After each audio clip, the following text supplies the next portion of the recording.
D'accord. Bon, alors la distinction... C'est difficile après ce qu'il a dit. Oui.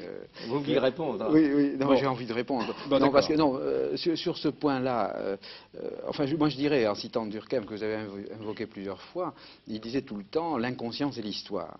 Et en fait, ce que j'essaie de faire, je parle constamment de socio-analyse ou au fond de psychanalyse sociale, j'essaie de faire surgir par l'analyse ces choses que nous avons intériorisées, qui sont entrées dans nos cerveaux, dans nos corps, etc., et qui sont de l'histoire. Alors cette histoire, elle est de deux ordres. Enfin, il y a d'une part l'histoire individuelle, enfin, nous apprenons des foules de choses sans le savoir, en fréquentant des gens, en habitant des espaces plus ou moins meublés, par exemple, meublés de façon différente, etc. Et il y a aussi dans cet espace que nous habitons, tout un dépôt historique. Bon. Et ce dépôt historique, moi je le cherche dans l'instant. Bon. Et au fond, je pense que sur ce plan-là, nos travaux sont tout à fait complémentaires. Par exemple, bon, prenons les attitudes à l'égard du temps. C'est une chose qui a beaucoup préoccupé les historiens, qui a beaucoup préoccupé les sociologues. Comment pensons-nous l'avenir? Est-ce qu'il y a différence selon les sociétés dans la façon de se situer par rapport à l'avenir, etc. Bon, je pense que le travail que vous faites en étudiant la genèse sociale, la naissance, le développement des institutions de crédit, de toutes les techniques qui permettent de maîtriser l'avenir, de se comporter dans le présent en fonction de l'avenir très éloigné, etc., ce développement permet de comprendre ce que le sociologue saisit à un certain moment, à savoir que les gens, selon leur rapport au crédit, selon leur classe sociale, par exemple, selon qu'ils sont en haut de la société ou en bas, auront des attitudes à l'égard du temps différentes. Bon. Autrement dit, je pense que l'historien est une espèce de psychanalyste. Enfin, d'ailleurs, ça, c'est une chose, je pense, qui est souvent mal connue. Enfin, je pense que l'historien nous apprend beaucoup plus sur notre inconscient, sur ce que nous avons de plus caché, etc., que le psychanalyste. Enfin, et je pense que le sociologue fait la même chose. Enfin, c'est-à-dire qu'il par d'autres techniques, en s'en prenant au présent, en interrogeant les gens, en les interrogeant de manière tout à fait indirecte, enfin en les faisant parler d'autres choses que ce qu'ils croient dire, etc. Le sociologue découvre, oui, une espèce d'inconscient qui est de l'histoire. Vous voulez répondre? Non, je répondrai tout à l'heure. Après. Bon, alors ce livre, explication d'abord du titre, la distinction, et du sous-titre, critique sociale du alors, jugement. le titre est un petit peu un jeu de mots. C'est d'une part, oui, c'est la distinction, c'est le fait de distinguer, le fait de faire des différences. Enfin, et le goût, c'est, si on veut donner une définition tout à fait élémentaire, c'est le fait de différencier et d'apprécier. Enfin, c'est le fait d'établir des différences entre le bien et le mal, entre le chaud et le froid, le salé et le sucré, etc. Bon.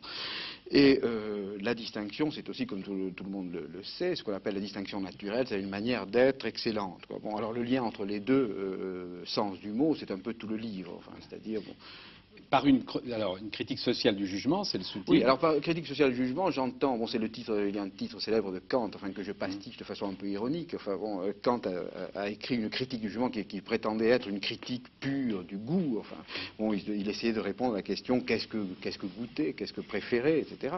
Et j'ai essayé de faire, disons, la même chose avec de tout autre moyen.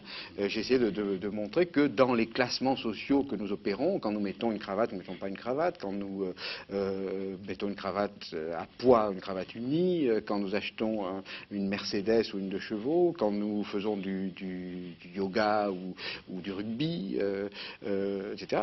Tous les choix que nous faisons qui ordinairement sont imputés au goût et aux couleurs, enfin ce sont ces choses que l'on impute au fond à la nature. En fait, je pense que tous ces choix ont leur principe dans la société et dépendent d'une part de notre formation, notre éducation, de l'ancienneté de notre éducation, de notre milieu, de notre capital scolaire, etc. Bon. Oui. Alors, autrement dit, dis-moi ce que tu bois, ce que tu manges, ce que tu accroches comme tableau chez toi, et je te dirai qui tu es. Oui, en gros, c'est ça. C'est-à-dire avec toutes les préférences d'une même personne sont liées entre elles. Enfin, ça, c'était l'hypothèse initiale. Justement, la tradition de l'esthétique pure, enfin, représentée par Kant, enfin, c'est un thème tout à fait banal. Cette tradition distinguait les goûts purs, les goûts distingués, justement, c'est-à-dire la musique, la peinture, etc., le vrai goût, le bon goût, les goûts triviaux, c'est-à-dire les goûts de la bouche et du palais, comme dit Kant, enfin bon, qui étaient rejetés dans l'inférieur. Alors l'hypothèse que j'ai faite d'emblée en construisant mon questionnaire était qu'il y avait un lien entre tous ces goûts, c'est-à-dire que le fait de préférer telle ou telle cuisine n'était pas sans rapport avec le fait de préférer telle ou telle musique. Bon. Et l'enquête a confirmé fortement. Oui. Vous considérez 3 sortes de goûts: le goût légitime qui est au-dessus, le goût moyen, et puis le goût populaire. Alors en fait, je dis, oui, c'est un... Mais je voudrais des exemples. Oui, Alors c'est une première distinction. Oui. Là c'est une chose, on me reproche, Max Gallo ici présent, enfin m'a fait ce reproche, me dit vous distinguez trois espèces de goût, c'est beaucoup plus compliqué que ça. Alors ça c'est le sociologue, non, le sociologue est souvent victime de ça. Le sociologue fait des choses complexes, on lui reproche d'être compliqué, comme Fernand Braudel vient de le faire, et ensuite on simplifie ce qu'il dit et on lui reproche d'être trop simple. Alors bon, non ça c'est important. Je pense que bon, mon analyse du goût va jusqu'à la dernière différence. Enfin, bon, je pense qu'on peut rendre sociologiquement compte par combinaison de facteurs, enfin, des différences les plus singulières, les plus individuelles. Ce qui contribue à faire que le goût est vécu comme naturel. Bon, il n'y a rien pourquoi nous sommes prêts à mourir autant que nos goûts. Enfin, La Rochefoucauld disait ça à peu près, il disait sur nos opinions, au fond, nous acceptons d'être contrariés ou contredits, mais sur nos goûts, c'est beaucoup plus délicat, beaucoup plus central, parce que nous nous identifions plus profondément à nos goûts, au fond, qu'à nos opinions. Et nos goûts nous trahissent beaucoup plus profondément que nos opinions. Alors justement, voyons quelle trahison. Alors, bon, par exemple, bon, je ne sais pas, je me suis amusé un peu à décrire les goûts de ce que j'appelle la petite bourgeoisie nouvelle. Bon, c'est-à-dire, je suis tombé un peu par hasard sur... Oui, c'est ça. C'est le goût qui est représenté par un certain nombre de journaux nouveaux qui sont développés après 1968. Enfin, tout le côté, disons, culture libérée, libre, un peu avant-garde, etc. Bon. Alors, je suis tombé sur une espèce de magazine qui s'appelle le Catalogue des ressources. C'est un truc en 3 volumes, fort cher, destiné aux jeunes gens qui veulent faire du ski de randonnée, de la roulotte, du ski hors piste, enfin tout ce qui est en marge, tout ce qui est nouveau, le style vert, randonnée verte, etc. Bon. Alors ce qui est très frappant quand on pense ce catalogue, c'est que toutes les choses qui sont mentionnées là-dedans vont très très bien ensemble. C'est-à-dire que quand vous interrogez quelqu'un qui est en affinité avec ça, ayant ça, il aura aussi tout le reste. Bon.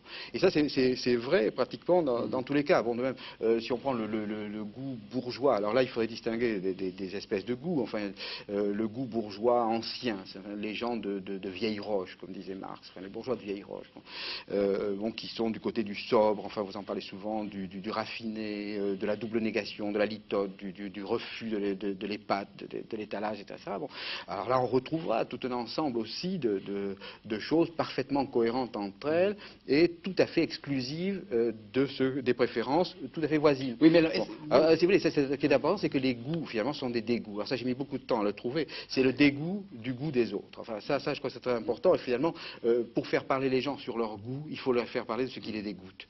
Bon. Alors, évidemment, très souvent, mon livre provoque du dégoût. Parce qu'il... enfin,